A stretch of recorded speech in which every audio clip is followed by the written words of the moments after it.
وعلى سيد الأنبياء والمرسلين وعلى آله وأصحابه وذرياته أجمعين۔ باب السلام ہمارا چل رہا ہے، اس میں پچھلے درس میں ہم نے یہ پڑھا تھا کہ رب السلام کے کہنے پر مسلم الیہ نے اگر مسلم فی کو اس کے برتن میں ماپ دیا تو اگر اس کی غیر موجودگی میں ماپا ہے تو یہ قبضہ نہیں ہوتا، اور اگر اس کی موجودگی میں ماپا ہے تو یہ قبضہ ہو جاتا ہے۔ لیکن بیع کے اندر اگر اس کی غیر موجودگی میں بھی بائع نے مشتری کے برتن میں اگر ماپ کر چیز دے دی تو یہ قبضہ ہو جاتا ہے۔ دونوں میں فرق یہ ہے کہ بیع کے اندر مبیع معین ہوتی ہے، مثلا گندم خریدی، گندم کی ڈھیری ہے، اس میں سے 1 من گندم خریدی اور وہ اپنی بوری دے دیتا ہے، بھائی اس میں میری گندم ڈال دو، تو اب چاہے وہ اس کی موجودگی میں یہ ماپ کر بوری بھر دے یا اس کی غیر موجودگی میں کرے تو یہ قبضہ ہو گیا، کیونکہ یہ اس کے برتن میں ڈال دینا یہ قبضہ ہے، جو میں نے پہلے آپ کو قبضہ حکمی کے اندر بھی بیان کیا تھا۔ لیکن بیع سلم میں جو مسلم فی ہوتا ہے وہ دین ہوتا ہے، عین نہیں ہوتا، اور دین پر جب تک حقیقی طور پر قبضہ نہ ہو یا اس کی موجودگی میں کیل نہ ہو تو یہ قبضہ نہیں مانا جائے گا۔ تو یہ دونوں مسئلوں میں فرق ہے۔ بیع کے اندر تو غیر موجودگی میں اگر اس کے برتن میں کیل کر کے ڈال دے یا وزن کر کے ڈال دے تو قبضہ مان لیا جائے گا، لیکن بیع سلم میں موجودگی میں کرے گا تو ٹھیک ہے، لیکن غیر موجودگی میں کرے گا تو یہ قبضہ نہیں ہوگا، اور وجہ فرق عین ہونا اور دین ہونا۔ تو بیع میں جو مبیع ہوتی ہے وہ عین ہوتی ہے، اور بیع سلم میں جو مبیع ہوتی ہے وہ دین ہوتی ہے۔ تو اسی کو یہاں پر بیان فرماتے ہیں کہ او امر المشتری البائع بذالک، پیچھے والا مسئلہ جو تھا وہ سلم کا تھا، یہ مسئلہ بیع کا ہے۔ فقالہ فی ظرفہ، ظرف البائع، تو لم یکن قبضا لحقہ بخلاف کیلہ فی ظرف المشتری بامرہ فانہ قبض، کہ مشتری نے بائع کو کہا کہ تول دو، اس نے ماپ کر اپنے برتن میں ڈال لیا بائع نے، تو اپنے برتن میں ڈالنے سے قبضہ نہیں ہوتا، تو یہ قبضہ نہیں ہے اس کے حق کا۔ برخلاف یہ کہ جب وہ کیل کر کے مشتری کے برتن میں ڈال دے گا اس کے حکم سے، فَإِنَّهُ قَبْضٌ، تو یہ کیا ہوگا؟ قبضہ ہو جائے گا، لِأَنَّ حَقَّهُ فِي الْعَيْنِ، کیونکہ اس کا حق جو تھا وہ عین میں تھا بیع والے مسئلے میں، وَالْأَوَّلَ فِي الذِّمَّةِ، اور جو پہلا والا مسئلہ تھا جو کل ہم نے پڑھا تھا وہ کیا تھا؟ ذمے میں تھا، وہ دین تھا، یعنی بیع سلم کے اندر۔ کیل العین المشتراتی ثم کیل الدین المسلم فیہ وجعلہما فی ظرف المشتری قبض بامرہ لتبعیت الدین للعین، وعکسہ وہو کیل الدین اولا لا یکون قبضا، وخیراہ بین نقد البیع وشرکت۔ اب اسی پر ایک اور یہ مسئلہ متفرع ہے کہ 1 من گندم مثال کے طور پر اس کی بیع سلم کی، اور جب ادائیگی کا وقت آیا تو اس نے مزید 1 اور من گندم بیع اس سے کر لی، گندم خرید لی ایک اور، تو ایک من جو ہے وہ بے سلم کی وجہ سے لینی ہے، اور ایک من جو ہے وہ اس نے بے کی وجہ سے لینی ہے۔ اب یہاں میں وزن کی مثال دے رہا ہوں، لیکن اصل تو وہ کیل کی ہے، بات ایک ہی ہے۔ تو اس نے کیا کرا کہ اگر تو پہلے بے والی گندم ماپ کر یا تول کر اس کے برتن میں ڈال دی،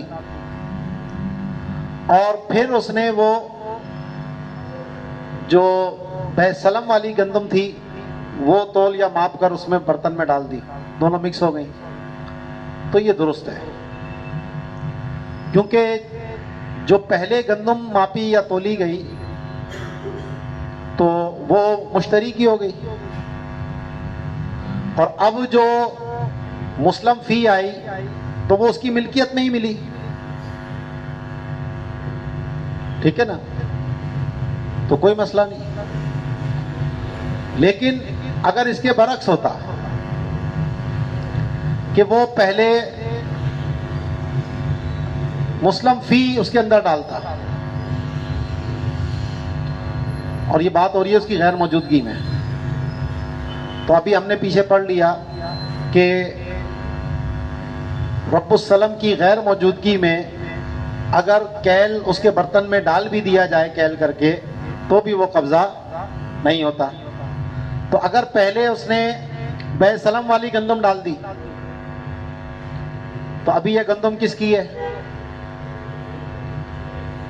رب السلم کی ہے یا مسلم الیہ کی ہے؟ مسلم الیہ کی ہے، قبضہ تو ہوا نہیں، ٹھیک ہے۔ اب وہ جو دوسری گندم تھی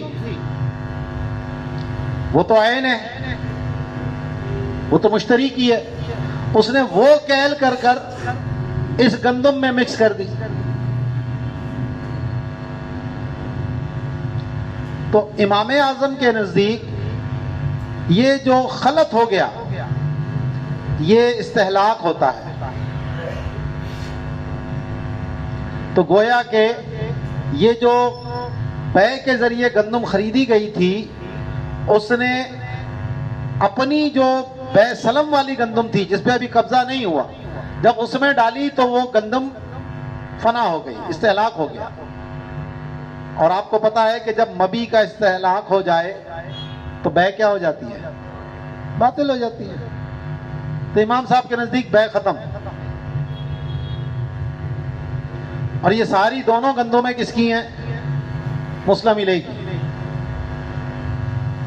صاحبین کے نزدیک یہ خلط کرنا استہلاک نہیں ہے، بلکہ اب کیا ہوا، اس میں شراکت ہو گئی، کیونکہ ایک من گندم بھائی کی ہے جو مسلم الیہ کی حیثیت سے تھا، ابھی قبضہ نہیں ہوا، اور ایک من گندم جو بیچی تھی اس نے اس کے ساتھ مکس کر دی، تو دونوں کی ایک ایک من ہو گئی۔ تو صاحبین نے مشتری کو اختیار دیا تھا یا تو شراکت کر لو، بعد میں تقسیم کر لینا اس کو، اور یا پھر کیونکہ شرکت کا عیب پیدا ہو گیا مبی کے اندر تو اس کو خیار دیا چاہو تو بے کو فسخ کر دو۔ سمجھ آ گیا مسئلہ؟ تو دیکھو کہتے ہیں کہ عین مشترات کو کیل کرنا، یعنی بے سلم کی ادائیگی کا وقت آیا، اس نے مزید اور گندم خرید لی، تو عین مشترات کو کیل کرنا، پھر دین کو کیل کرنا یعنی مسلم فی کو، اور ان دونوں کو مشتری کے برتن میں ڈال دینا، یہ قبضہ مانا جائے گا اس کے حکم سے۔ اور یہ بات ہو رہی ہے اس کی غیر موجودگی کی، موجودگی میں تو کوئی مسئلہ ہی نہیں تھا، کیونکہ یہاں دین جو ہے وہ عین کے تابع ہے۔ ویسے اگر ہوتا تو یہ قبضہ نہیں تھا بے سلم کے اندر، لیکن کیونکہ عین میں قبضہ ہو گیا تو اس لیے یہاں پر دین میں بھی قبضہ ہو جائے گا تابع ہونے کی وجہ سے۔ لیکن اس کا عکس کیا اگر کہ پہلے دین کو کیل کیا یعنی مسلم فی کو، اور پھر عین کو کیل کیا، تو لا یکون قبضا، تو یہ قبضہ نہیں مانا جائے گا، اور امام صاحب کے نزدیک تو بے ہی باطل ہو گئی استہلاک کی وجہ سے۔ اور لیکن وخیراہ، صاحبین نے مشتری کو یا رب السلم کو اختیار دیا ہے کس چیز میں، یا تو بے کو ختم کر دے کیونکہ شرکت کا عیب پیدا ہو گیا، وہ شرکتی، یا پھر شرکت کو تسلیم کر لے، اور پھر بعد میں کیونکہ یہ شرکت الملک ہو گئی دونوں کی، اور آپس میں پھر وہ کیا کریں گے، تقسیم کر لیں گے۔ ٹھیک ہے جی۔ اگلا مسئلہ ہے اسلم امتن فی کر بر وقبضت فتقایل السلم فماتت قبل قبضها بحکم الاقالۃ بقی عقد الاقالۃ، او ماتت فتقایل صح لبقاء المعقود علیہ وهو المسلم فیہ، وعلیہ قیمتها یوم القبض فیہما فی المسألتین لأنہ سبب الضمان، کذا الحکم فی المقایدۃ بخلاف الشراء بالثمن فیہما لأن الامۃ اصل فی البیع، والحاصل جواز الاقالۃ فی السلم قبل ہلاک الجاریۃ وبعدہ بخلاف البیع۔ اب یہ مسئلہ اصل میں ہے اقالے کا، اقالے کے باب میں اس کو ذکر کیا، یہاں بھی تباہ ہو کر بات کر رہے ہیں۔ اقالہ کیا ہے؟ بے کو ختم کرنا، اور بے میں اصل مقصود تھا مبی، تو جب تک مبی باقی ہے اقالہ ہو سکتا ہے، اور اگر مبی ہلاک ہو جائے تو پھر اقالہ نہیں ہو سکتا۔ ثمن کے ہلاک ہونے سے کوئی فرق نہیں پڑتا، کیونکہ بے میں اصل مقصود مبی ہوتی ہے، ثمن نہیں ہوتا۔ یہ اصول بالکل واضح ہے۔ تو اب بے سلم میں جو مبی ہوتی ہے وہ کیا ہے؟ مسلم فی، اور راس المال کیا ہوتا ہے؟ ثمن ہوتا ہے۔ تو اگر ثمن ہلاک بھی ہو جائے تو بھی اقالہ ہو سکتا ہے۔ تو اگر بالفرض ثمن جو ہے، راس المال جو ہے، وہ کوئی قیمتی چیز تھی، کوئی گائے تھی، بکری تھی، یہاں انہوں نے مثال لونڈیا کی دی، تو لونڈیا کی جگہ آپ کوئی بھی قیمتی چیز لگا لیجئے۔ تو اگر بے سلم میں راس المال کوئی قیمتی چیز تھی اور وہ ہلاک ہو گئی تو اقالہ ہو سکتا ہے، کیونکہ بے سلم میں جو مقصود ہوتا ہے وہ کیا ہوتا ہے؟ مسلم فی ہوتی ہے۔ تو مسلم فی کی بقا ہے تو اقالہ ہو سکتا ہے۔ اب چاہے یہ راس المال اقالے سے پہلے ہلاک ہو یا اقالہ ہوا اور ابھی قبضہ نہیں دیا اور وہ ہلاک ہو گئی، تب بھی حکم یہی ہے کہ جب عقد سے پہلے ہلاک ہو تب بھی کوئی فرق نہیں پڑ رہا، تو اگر اقالے کے بعد ہلاک ہو جب بھی کوئی فرق نہیں پڑتا۔ سمجھ آئی بات؟ تو پھر کیا ہوگا؟ یہ تو مر گئی یا ہلاک ہو گئی، تو پھر اس کی جو قبضے والے دن قیمت تھی وہ قیمت دی جائے گی، کیونکہ قبضے سے ہی وہ ضمان میں آئی تھی، تو اس لیے اس کی قیمت جو قبضے والے دن تھی اس راس المال کی وہ دے دی جائے گی۔ لیکن یہی معاملہ اگر بے میں ہوتا کہ لونڈیا کو خریدا ہوتا یا کوئی قیمتی چیز خریدی ہوتی اور وہ ہلاک ہو جاتی تو اب اقالہ ہو سکتا ہے؟ نہیں ہو سکتا۔ اچھا، بے مقایدہ میں آپ کو پتا ہے دونوں طرف قیمتی چیزیں ہوتی ہیں، تو وہ من وجہ مبیع بھی ہے اور من وجہ ثمن بھی ہے، تو اس میں اگر ایک عوض ہلاک ہو جائے، مثلا ایک طرف موٹر سائیکل تھی اور ایک طرف بکری تھی، موٹر سائیکل چوری ہو گئی، اب وہ اقالہ کرنا چاہتے ہیں بکری میں، تو ہو سکتا ہے، کیونکہ یہ جو بکری ہے یہ من وجہ ثمن ہے اور من وجہن، تو اب ایک چیز ہلاک ہو گئی تو اس کو سمن قرار دیا جائے گا، اور جو باقی بچا ہے اس کو مبی قرار دیا جائے گا، اور اقالہ جب تک ہو سکتا ہے جب تک مبی سلامت ہو۔ تو بکری کا اقالہ ہو جائے گا، اور وہ جو موٹر سائیکل چوری ہوئی وہ تو واپس اب جا نہیں سکتی، تو اس کی جو قیمت تھی وہ قیمت اس کو دے دے گا۔ سمجھ آ گئی بات؟ آسان سی بات ہے۔ تو کہتے ہیں کہ اسلم امتن فی کر بر، گندم کے ایک کر میں لونڈیا کی بے سلم کی، یعنی لونڈیا کو راس المال بنایا اور کر گندم کو مبی بنایا، مسلم فی بنایا، وقبیدت، لونڈیا پہ قبضہ بھی ہو گیا، فتقا علی السلام، تو پھر دونوں بے سلم کا کیا کرتے ہیں؟ اقالہ کر لیتے ہیں۔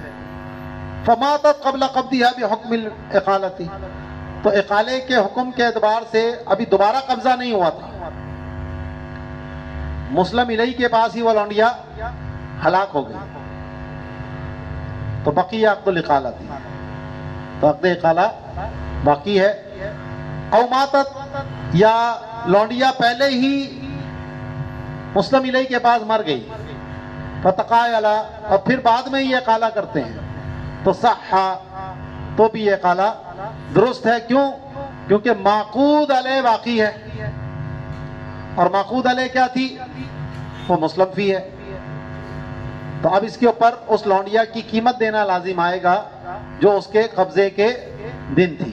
دونوں مسئلوں میں، چاہے مرنے کے بعد اقالہ ہوا ہو یا اقالہ ہونے کے بعد مری ہو لیکن قبضے سے پہلے،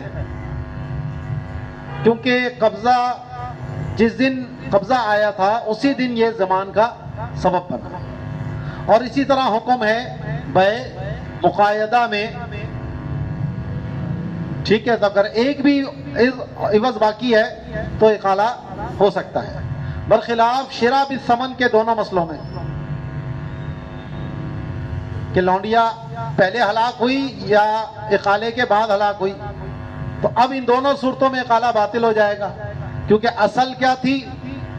یہ لونڈیا تھی، یہی معقود علیہ تھی، لأن الامۃ اصل فی البیع، کیونکہ لونڈیا جو ہے وہ بیع میں اصل تھی۔ تو سمجھ میں آ گئی؟ بیع لونڈیا کی جگہ آپ کوئی بھی قیمتی چیز لگا سکتے ہیں۔ خلاصہ یہ ہے کہ اقالہ جائز ہے سلم میں لونڈیا کی ہلاکت سے پہلے اور ہلاکت کے بعد، برخلاف بیع کے۔ تقایل البیع فی عبد فابق بعد الاقالة من ید المشتری فإن لم يقدر على تسلیمه للبائع بطل الاقالة والبیع بحاله قنیہ۔ اب یہ اسی والے مسئلے پہ پیچھے کی بات ہو رہی ہے کہ غلام کے اندر بیع ہوئی تھی اور اس کا انہوں نے اقالہ کیا، غلام اقالے کے بعد بھاگ گیا مشتری کے قبضے سے، اور اگر اب وہ بائع کو حوالے کرنے پر قادر نہیں ہے تو اقالہ کیا ہو جائے گا؟ باطل ہو جائے گا، اور بیع نافذ رہے گی، ٹھیک ہے؟ کیونکہ اگر بیع میں یہ معاملہ ہوتا تو آپ کو پتا ہے مقدور التسلیم ہونا یہ ضروری ہے، تو جیسے مبی کا مقدور التسلیم ہونا ضروری تھا، ایسے ہی اقالے میں اس کو واپس کر کے مقدور التسلیم ہونا یہ بھی ضروری ہے۔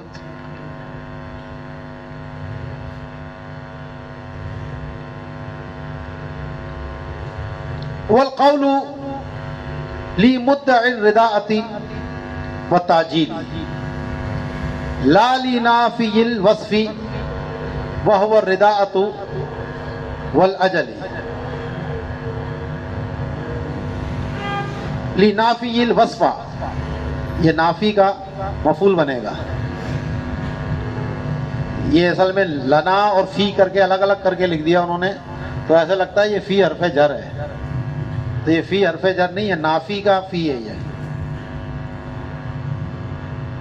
تو لا لنافی الوصف وهو الرداءۃ، والأجل والأصل أن من خرج كلامه تعنتا فالقول لصاحبه بالاتفاق وإن خرج خصومة ووقع الاتفاق ولا عقد واحد فالقول لمدعي الصحة عندهما وعنده للمنکر. کہتے ہیں کہ رب السلم اور مشتری میں اختلاف ہو رہا ہے اور ایک بندہ قول وہ کر رہا ہے کہ جس میں دوسرے فریق کا فائدہ ہو رہا ہے لیکن وہ فریق اس کا انکار کر رہا ہے، تو اس انکار کو نہیں دیکھا جائے گا بلکہ اس قول والے کی بات مانی جائے گی. وجہ اس کی یہ کہ انکار دو طرح کا ہوتا ہے، ایک ہوتا ہے انکار تعنت اور دوسرا ہوتا ہے انکار خصومت. تعنت کا مطلب یہ ہے کہ وہ ایسی چیز کا انکار کرے جو اس کے اپنے فائدے کی ہے، تو اسے کہتے ہیں ابے تعنت اپنے فائدے کا انکار کر رہا ہے تو بیوقوف آدمی ہے، یا کوئی دشمنی ہے اس وجہ سے بس یہ کہ سامنے والے کو میں نے نقصان پہنچانا ہے بھلے اپنا نقصان ہو رہا. تو اس جو تعنت کے طور پر انکار کرتا ہے اس کا اعتبار نہیں کیا جاتا. لیکن جو خصومت کا معاملہ ہو تو خصومت کا معاملہ یہ ہوتا ہے کہ جو جس کا نقصان اس کو ہو رہا تھا اس چیز کا انکار کر رہا ہے، تو اس انکار کی وجہ ہوتی ہے، یہ انکار معتبر ہوتا ہے. سمجھ آئی بات؟ اب پیچھے جو مسئلہ ہے بیع سلم ہوئی، دونوں میں اختلاف ہوا. رب السلم کہتا ہے کہ جناب کوئی ردی یا جیت کی بات نہیں ہوئی تھی، اور مسلم الیہ کہتا ہے نہیں جناب بات ہوئی تھی کہ ردی گندم دینی پڑی. تو اب قول کس کا مانا جائے گا؟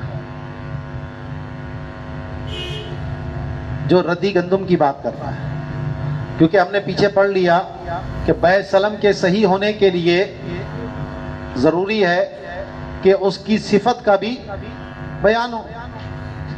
اگر یہ نہ ہوتا تو بیع سلم فاسد ہو جائے گی، اور بیع سلم فاسد ہوگی تو پھر کیا ہوگا؟ رب السلم کو صرف اس کا راس المال ملے گا، مبی نہیں ملے گی. اور عام طور پر بیع سلم کے اندر جو مسلم فی ہوتی ہے وہ قیمت میں راس المال سے زیادہ ہوتی ہے. جبھی تو ایک بندہ پہلے پیسے دے رہا ہے تاکہ اس کو سستی چیز مل جائے. مارکیٹ میں ویلیو اس کی زیادہ ہے لیکن یہ پہلے پیسے دے رہا ہے تاکہ وہ چیز اس کو کم قیمت میں حاصل ہو جائے. تو اب اگر بیع سلم ختم ہوتی ہے تو اس رب السلم کا نقصان ہے، اور اگر بیع سلم سلامت رہتی ہے تو اس میں اس کا فائدہ ہے. تو یہ مسلم الیہ تو اس کے فائدے کی بات کر رہا ہے کہ جناب ردی ہونے کی بات تھی، اور یہ اس کا کیا کر رہا ہے؟ انکار کر رہا ہے. تو یہ اس کا انکار کیا ہے؟ تعنت ہے، اپنے فائدے کا انکار کر رہا ہے. تو اس لیے قول کس کا ہوگا؟ جو مدعی رداعت ہے، لا لنافی الوصف. اسی طرح اگر اجل میں اختلاف ہوتا ہے،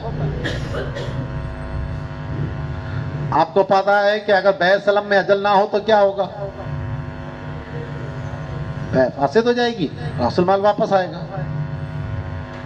تو اب اگر وہ یہ کہہ رہا ہے کہ جناب اجل تھی،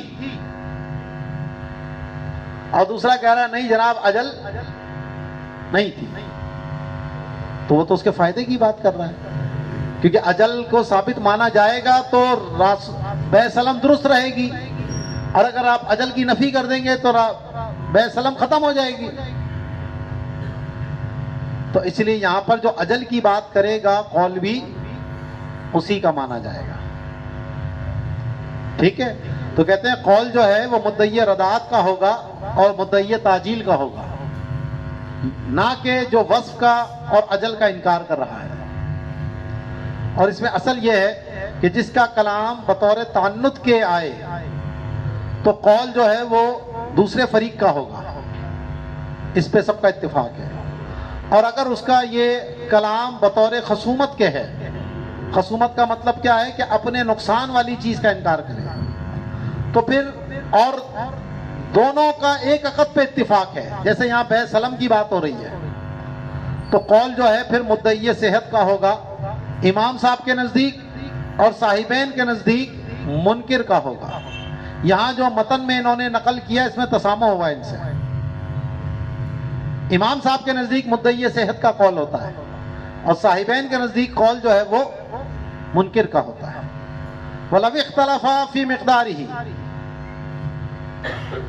اب اس میں تو اتفاق ہے کہ اجل تھی، لیکن رب السلام صاحب کہہ رہے ہیں کہ 1 مہینہ تھا، اور جو مسلم الیہ ہے وہ کہہ رہا ہے 2 مہینے تھے. تو اب قول کس کا ہوگا؟ تو فالقول للطالب مع یمینہ لانکارہ زیادتہ. تو اب قول یہاں طالب کا ہوگا، اور طالب کون ہے؟ رب السلام ہے. وہ کہے گا لاؤ بھائی میری گندم دو. اور مسلم الیہ صاحب کیا کہہ رہے ہیں؟ بھائی ابھی تو 1 مہینہ باقی ہے. تو اب وہ گویا کہ مزید 1 مہینے کا وہ مدعی ہے، اور یہ اس زیادتی مدت کا انکار کر رہا ہے، تو قول جو ہے وہ منکر کا ہوگا. وَأَيٌّ بَرْهَنَا قُبِلَ.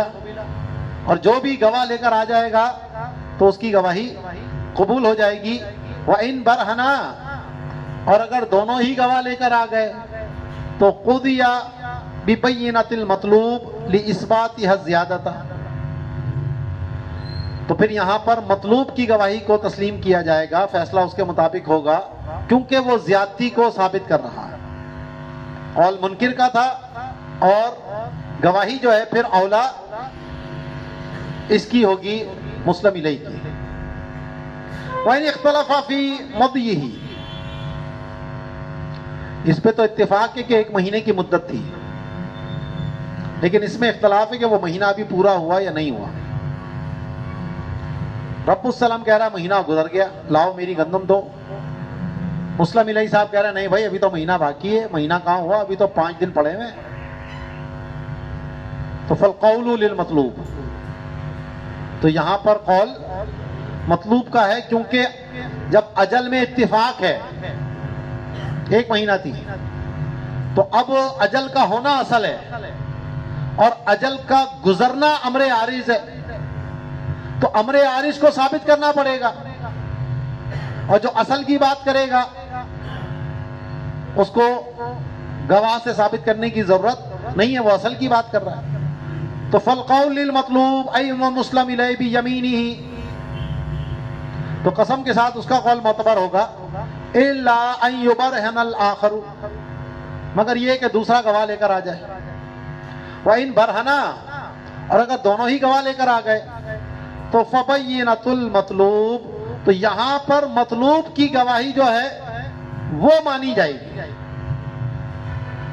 قول بھی اسی کا مانا گیا اور گواہی بھی اسی کی مانی جا رہی ہے. کیوں؟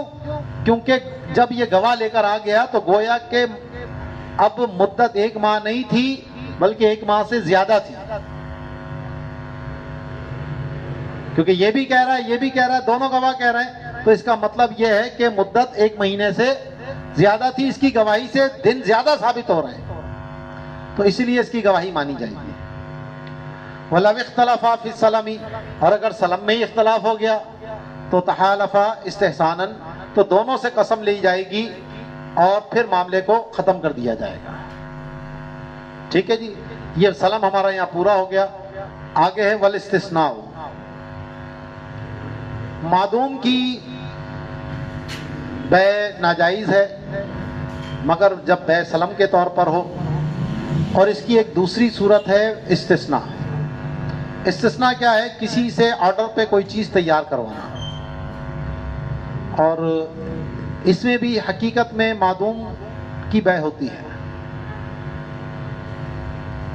اس میں اجارہ بھی ہوتا ہے اور بے بھی ہوتی ہے، یہ دونوں کا مرکب ہوتا ہے، کیونکہ جو صانع ہوتا ہے وہ اپنے پاس سے کوئی چیز لگا کر کوئی چیز تیار کرتا ہے، تو اس میں عمل بھی ہوتا ہے اور اس میں کوئی چیز بھی ہوتی ہے جو مشتری کو دی جاتی ہے، تو یہ دو چیزوں کا مجموعہ ہو گیا، بے اور اجارہ۔ بعض علماء نے اس کو اجارہ کہا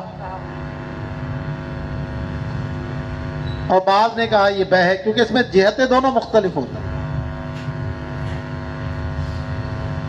اب قیاساً دیکھا جائے تو یہ ناجائز ہے، معدوم کی بے ہے،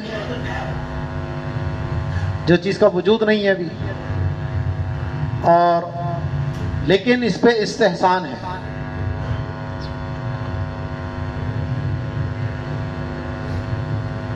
اور استحسان بالتعامل، کہ مسلمانوں کا تعامل ہے اس میں۔ خود نبی کریم علیہ الصلوۃ والسلام نے جو ممبر تیار فرمایا تھا، بڑھئی کے جو حکم دیا تھا، تو وہ استثناء کے ذریعے تھا، اور اسی طرح انگوٹھی جو آپ کی مہر کی تھی تو وہ بھی استثناء پہ تیار ہوئی تھی۔ تو باقی اب معاشرے میں آپ دیکھیں تو بہت ساری چیزیں ہیں جو آرڈر کے اوپر تیار کرائی جاتی ہیں، مکانات، شادی کا کھانا، فرنیچر، زیورات، اور بہت سے جہاں پر بھی مینوفیکچرنگ کا معاملہ ہوتا ہے تو یہ سب آرڈر پہ اسی طرح تیار ہوتی ہے۔ اب اس میں بے سلم کے مقابلے میں رخصت زیادہ ہے۔ سلم میں تو راس المال پر فوری قبضہ ضروری تھا، اس میں یہ کوئی ضروری نہیں ہے۔ بے سلم میں ایسی چیز ہونی چاہیے جو مارکیٹ میں دستیاب ہو، آرڈر پہ آپ ایسی چیز بھی تیار کروا سکتے ہیں جس کا کوئی اور مثل موجود نہ ہو، یونیک چیز ہو۔ جیسے انگوٹھی، ایسی انگوٹھی کا ڈیزائن جو اور کہیں نہیں ہے، اس کو بتایا یوں کرنا، یوں کرنا، یوں کرنا۔ یا فرنیچر میں ہم بنواتے ہیں تو اپنا ایک انوکھا ڈیزائن بنوا دیتے ہیں، یا گھر بنواتے ہیں تو اس کا کیا ہوتا ہے، ایک انوکھا ڈیزائن بنوا لیا، بھائی کہیں پہ بھی ایسا نہیں ہے، ہوتا ہے نا ایسا۔ تو سلم کے مقابلے میں استثناء میں سہولت زیادہ ہے، لیکن اس میں عرف ہونا چاہیے اس چیز کے اوپر کہ یہ استثناء کے ذریعے چیز تیار کروائی جاتی ہے، اس میں یہ شرط ہے۔ اور دوسری شرط اس میں یہ ہے کہ اس میں اجل نہیں ہونی چاہیے۔ بے سلم میں جو اجل ہوتی ہے وہ مہلت کے لیے ہوتی ہے، اس کا مقصد یہ ہوتا ہے کہ اس مدت کے بعد یہ چیز لی جائے گی، دی جائے گی، اس میں اجل نہیں ہوتی۔ اور اس میں اگر اجل بیان کی جائے تو اس کو معمول کیا جائے گا استعجال پر، کہ بھئی ایک چیز تیار کرنی ہے اور بھیا 15 دن کے اندر اندر تیار کر کے مجھے دو۔ تو یہاں جو 15 دن کا ذکر آیا وہ اس لیے نہیں ہے کہ 15 دن بعد ہی مطالبہ ہے، 15 دن سے پہلے بھی ہو سکتا ہے، لیکن یہ جو یہاں پر مدت آئی ہے یہ کس کے لیے ہے؟ استعجال کے لیے، کہ جلدی کر کے دو۔ یہ نہیں ہے کہ تم آپ 15 دن کے بعد کام شروع کرو۔ اچھا، اس میں یہ بھی آسانی ہے کہ خود آپ تیار کر کے چیز دیں یا کسی اور سے تیار کروا کر دے دیں، یا عقد سے پہلے اپنی چیز کوئی تیار پڑی تھی وہ دے دیں۔ جیسے ٹیبل کا آرڈر دیا تو وہ ٹیبل پہلے سے اس کے پاس بنی ہوئی رکھی تھی تو وہی لا کر دے دی اس نے ٹائم پہ لا کر، یا کسی خود تیار نہیں کر سکا تو مارکیٹ سے خرید کر وہ دے دی اس نے اس کو۔ ٹھیک ہے، تو اصل مقصود اس میں بے ہوتی ہے، اجارہ نہیں ہوتا.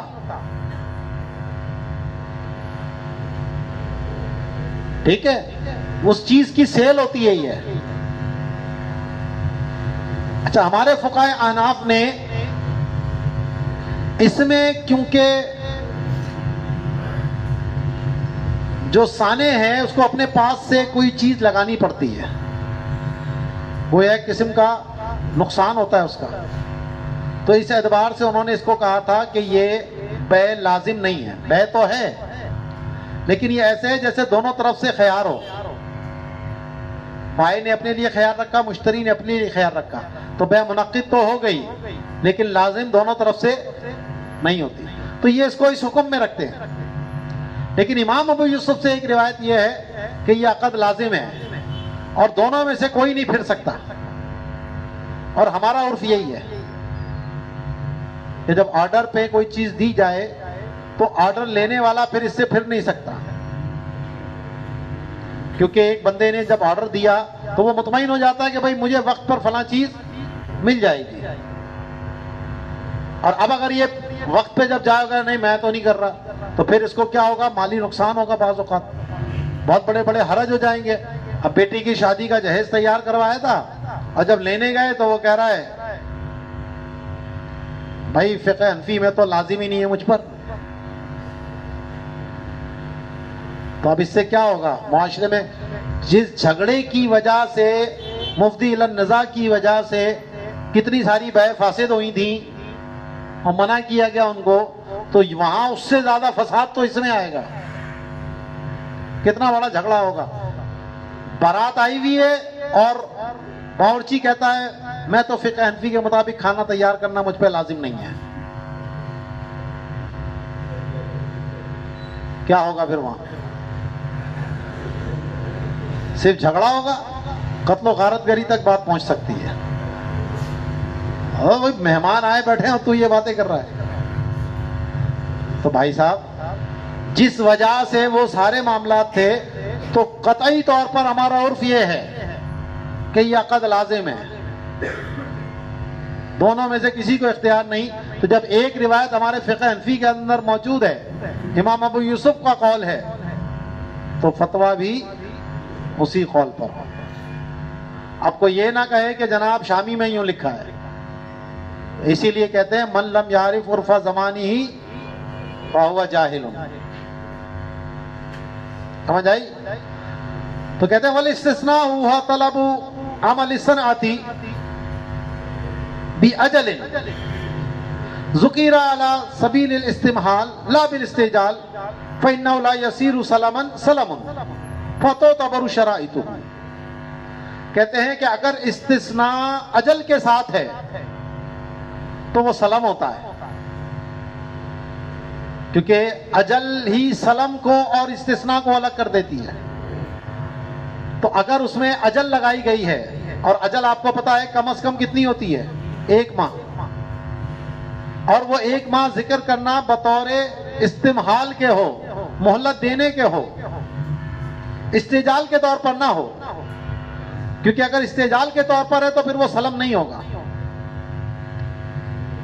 تو سلم کب ہوگا؟ کہ جب اجل ہے، یعنی 1 ماہ کی مدت ہے، اور وہ بھی کس طور پر ہے؟ بطور استمحال کے.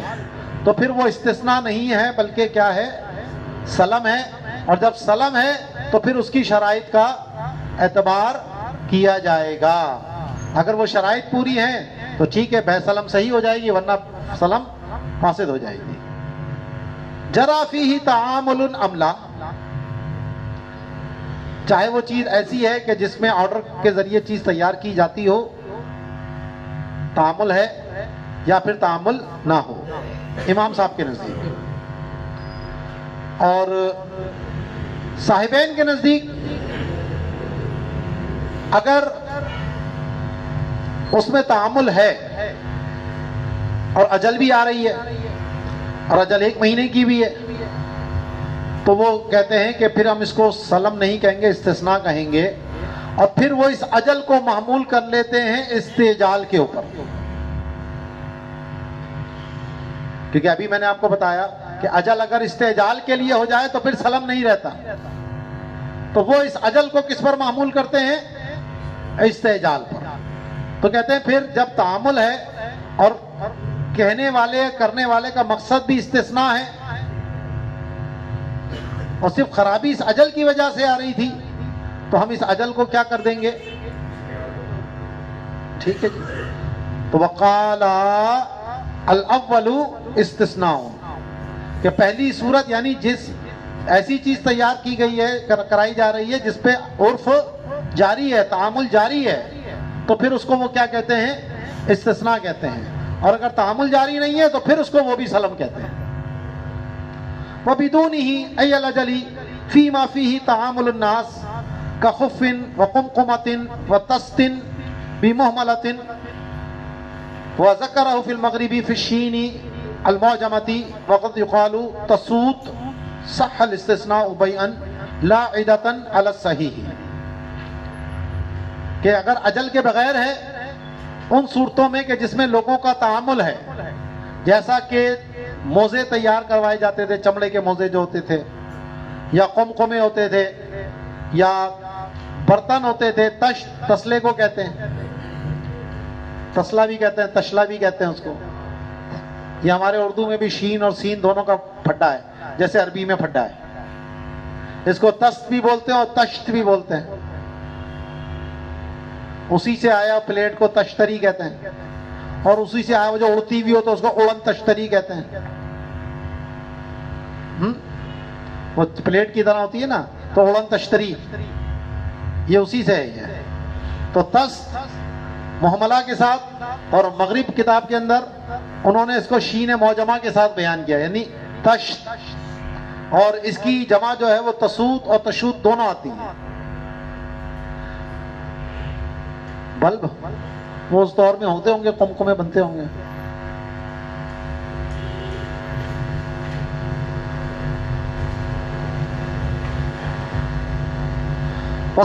تو اس میں استثناء صحیح ہے.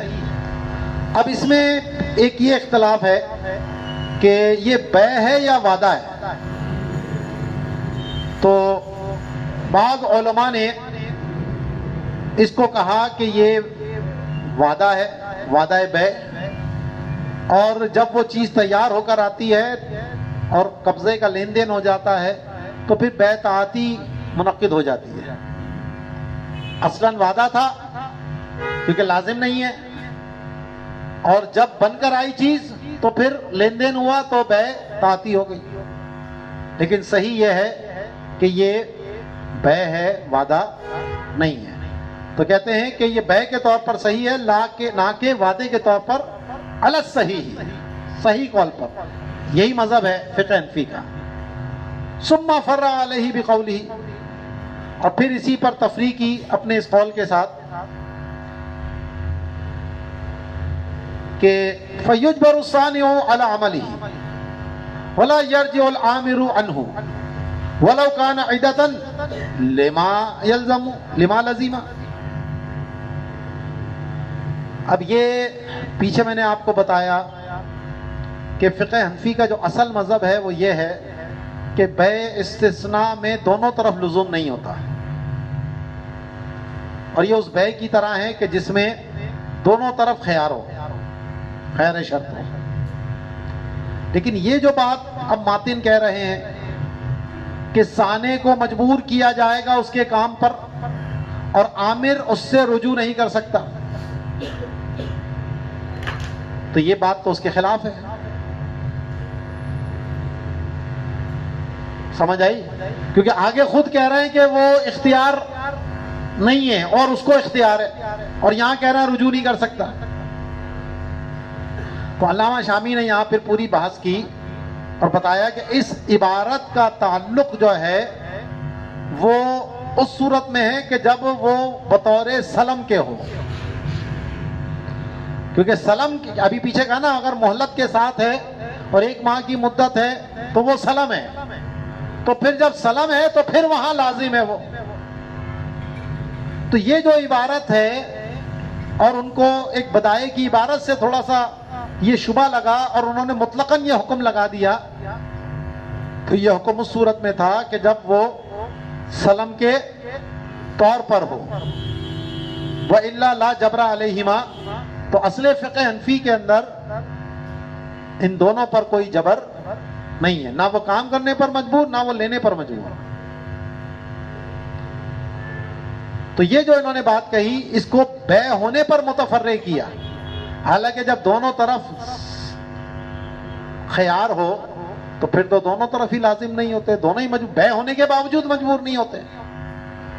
تو اس کے اوپر جو انہوں نے یہ تفریق کی ہے، لہذا سانے کو مجبور کیا جائے گا کام پر، اور عامر جو ہے وہ اس سے رجوع نہیں کر سکتا ایک طرفہ طور پر.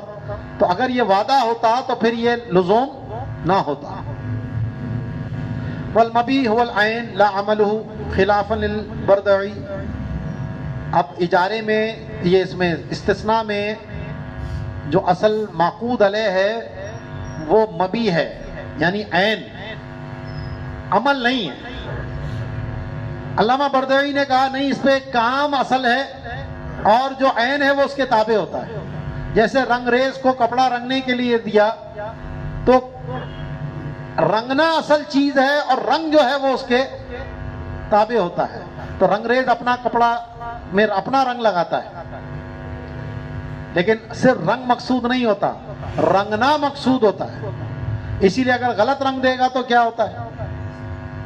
زمان آتا ہے. بھائی تجھے کہا کیا تھا، کر کیا دیا. درزی بھی اپنی بکرم لگاتا ہے، اپنا دھاگا لگاتا ہے، اپنے بٹن لگاتا ہے، لیکن مقصود یہ دھاگے بٹن بکرم نہیں ہوتے. مقصود کیا ہوتا ہے؟ سلائی ہوتی ہے. لیکن یہاں استثناء میں اصل مقصود وہ مبی ہوتی ہے. مجھے ٹیبل چاہیے بھائی، لکڑیاں نہیں چاہیے مجھے، ٹھیک ہے، مجھے بنی ہوئی لا کر دے، خود بنا کسی سے بھی بنوا کے لا کے دے بھائی، مجھے تو یہ چیز چاہیے. تو کہتے ہیں کہ اس میں جو مبی ہے وہ عین ہوتا ہے نہ کہ عمل، برخلاف علامہ بردعی کے. فَإِن جَاءَ الصَّانِعُ بِمَصْنُوعِ غَيْرِهِ أَوْ بِمَصْنُوعِهِ قَبْلَ الْعَقْدِ فَأَخَذَهُ صَحَّ وَلَوْ كَانَ الْمَبِيعُ عَمَلَهُ لَمَا صَحَّ. تو لہٰذا اگر صانع دوسرے کی بنی ہوئی چیز لے آئے یا اپنی ہی بنی ہوئی چیز جو عقد سے پہلے اس نے بنائی تھی وہ لے آئے اور مشتری یعنی مستثنی اس کو قبول کر لے عامر، تو صحیح ہے. اور اگر مبی عمل ہوتا تو پھر یہ درست نہ ہوتا. وَلَا يَتَعَيَّنُ الْمَبِيُّ لَهُ أَيْ لِلْعَامِرِ بِلَا رِضَاهُ فَصَحَّ بَيْعُ الصَّانِعِ لِمَصْنُوعِهِ قَبْلَ رُؤْيَةِ عَامِرِهِ وَلَوْ تَعَيَّنَ لَهُ لَمَا صَحَّ بَيْعُهُ. کہتے ہیں کہ لیکن جو مبی ہوتی ہے وہ عامر کے لیے متعین نہیں ہوتی ہے، کیونکہ یہاں پر بھی معاملہ موصوف فی ذمہ کا ہوتا ہے. جیسے بیع سلم کے اندر مبی جو ہے وہ ذمے پر آتی ہے، تو یہاں پر بھی جو مبی ہوتی ہے وہ کیا ہوتی ہے؟ ذمے پر ہوتی ہے. تو اب ایک ٹیبل تیار کی، دوسرا گاہک آ گیا، اس نے اس کو بھیج دی کہ دوسری بنا کر اس کو دے دوں گا، تو اس کو اس کا اختیار ہے، کیونکہ ابھی یہ جو چیز اس نے تیار کی ہے یہ عامر کے لیے یا مستثنی کے لیے متعین نہیں ہوئی ہے. اگر یہ متعین ہوتی تو اس کو یہ بیچنے کا اختیار نہ ہوتا. تو فرماتے ہیں کہ مبی عامر کے لیے متعین نہیں ہوگی بغیر اس کی رضا کے، لہذا صانع کے لیے اپنی مصنوع کی بیع کرنا عامر کو دیکھنے سے پہلے جائز. ہاں جب وہ آ گیا اور اس کو دکھا دی، اب یہ آگے اس کو فروخت نہیں کر سکتا. وَلَوْ تَعَيَّنَ لَهُ، اگر یہ متعین ہوتی تو پھر یہ بیع درست نہ ہوتی. وَلَهُ أَيْ لِلْعَامِرِ أَخْذُهُ وَتَرْكُهُ بِخِيَارِ الرُّؤْيَةِ. اب جو عامر ہے اس کو لینے اور چھوڑنے کا اختیار ملتا ہے خیار رویت کی وجہ سے، کیونکہ اس نے ایسی چیز خریدی ہے جس کو اس نے دیکھا نہیں ہے. وَمَفَادُهُ أَنْ لَا خِيَارَ لِصَانِعٍ بَعْدَ رُؤْيَةِ الْمَصْنُوعِ لَهُ وَهُوَ الْأَصَحُّ. اور اس کا مفاد یہ ہے کہ صانع کو کوئی خیار نہیں ہے جب مصنوع کو اس نے دیکھ لیا، اور یہی زیادہ اصح ہے، کیونکہ خیار رویت مشتری کو ملتا ہے، بائع کو نہیں ملتا. وَلَمْ يَسِعْهَ فِي مَا لَمْ يَتَعَامَلْ فِيهِ. بیع استثناء انہی چیزوں میں درست ہے جس میں تعامل ہے. اور جس میں تعامل نہ ہو تو اس میں بے استثناء درست نہیں ہوتی. کالثوب، جیسا کہ کپڑا. اب ہمارے ہاں کپڑے میں بے استثناء ہوتی ہے، آرڈر پہ کپڑے تیار کرائے جاتے ہیں تو تعامل اپنے دور کا دیکھا جائے گا. الا باجل کما مرہ، ہاں اگر اجل کے ساتھ ہو تو پھر وہ بے سلم ہو جائے گی جیسا کہ پیچھے گزر چکا. فإن لم يصح فسد ان ذکر الاجل على وجه الاستمهال وإن للاستعجال كعلى ان تفرغه غدا كان صحيحا. اور اگر اجل فإن لم يصح، اور اگر اجل عقد سلم کے لیے درست نہ ہو یعنی 1 ماہ سے کم ہو تو پھر وہ فاسد ہو جائے گا اگر اجل کو استمحال کے طور پر ذکر کیا گیا ہو. اور اگر استعجال کے طور پر ذکر کیا گیا ہو، جیسا کہ یہ کہنا کہ اس شرط پہ تجھے دیتا ہوں کہ تو کل اس کام سے فارغ ہو جائے گا، تو پھر وہ استثناء درست ہوگا. فرعون، اب یہاں پر یہ باتیں پوری ہو گئیں، صرف تھوڑی سی چند وہ ہیں فریات. السلام فی الدبس لا یجوز، شیرے کے اندر سلم درست نہیں ہے. وجہ اس کی ہے کہ سلم مثلی چیزوں میں ہو سکتی ہے، قیمتی چیزوں میں نہیں ہو سکتی. تو وہ جو شیرہ ہے اس کو جب پکایا جاتا ہے تو پکانے کی وجہ سے اس کی کوالٹی مختلف ہوتی ہے. کوئی کم پکا، کوئی زیادہ پکا، کسی میں گاڑھا پن زیادہ، کسی میں کم ہے، تو اس کے اعتبار سے اس کی قیمت مختلف ہوتی ہے. تو اسی لیے کہہ رہے ہیں شیرے کے اندر بے سلم جائز نہیں ہے. لما فی اجارتی جواہر الفتاوی لو جعل الدبس اجرتا لا يجوز لانه ليس بمثلی، کیونکہ جواہر الفتاوی کے باب الاجارہ میں ہے کہ اگر شیرے کو اجرت بنایا تو یہ جائز نہیں ہے کیونکہ وہ مثلی نہیں ہے. لان النار عملت فیہ ولذا لا يجوز السلم فیہ، کیونکہ آگ نے اس پر کام کیا تو کچھ زیادہ جلا کچھ کم جلا، اسی وجہ سے اس میں بے سلم جائز نہیں ہے. تو فلا یجب فی الذمتی، تو لہذا یہ ذمے پر نہیں آ سکتا. حتی لو کان عینا جازا، ہاں اگر وہ موجود ہے کہ بھائی اس شیرے کے بدلے میں اپنا مکان 1 مہینے کے لیے کرائے پر دے دو، تو پھر یہ اجرت معین ہے تو ٹھیک ہے، جائز ہے. تو قیمتی چیز بھی اجرت ہو سکتی ہے جبکہ وہ کیا ہو، معین ہو. قلت وسيجيء في الغصب ان الربا والقطر واللحم والفحم والآجر والصابون والعصفر والسرقين والجلود والسرم وبر مخلوط بشعير قيمي فليحفظ. اب کیا کیا چیزیں قیمی ہیں، ذرا اختلاف تھا تو ان چیزوں کو بیان کیا کہ رب جو ہے وہی شیرے کو کہتے ہیں، اور قطر جو ہے وہ گنے کے رس کو کہتے ہیں، اور لحم گوشت کچا ہو تو گوشت کا اختلاف پیچھے بے سلم میں ہم نے پڑھ لیا، منزوع ہے یا غیر منزوع ہے. اور فہم کوئلہ، تو کوئلے میں نمی کمی ہے زیادہ ہے، اس سے بھی فرق پڑتا ہے، آپ کو پتہ ہے. اور اسی طرح پکی اینٹ، پکی اینٹ پہ پیچھے کلام ہو چکا ہے کہ اگر اس کا ملبن وغیرہ بیان کر دیا گیا ہو تو اس میں بے سلم ہو سکتی ہے. اور صابون، کیونکہ پہلے جو صابن بنتے تو اس میں تیل کی مقدار کتنی ہے کیا ہے، اس سے بھی فرق پڑتا ہے صابن میں.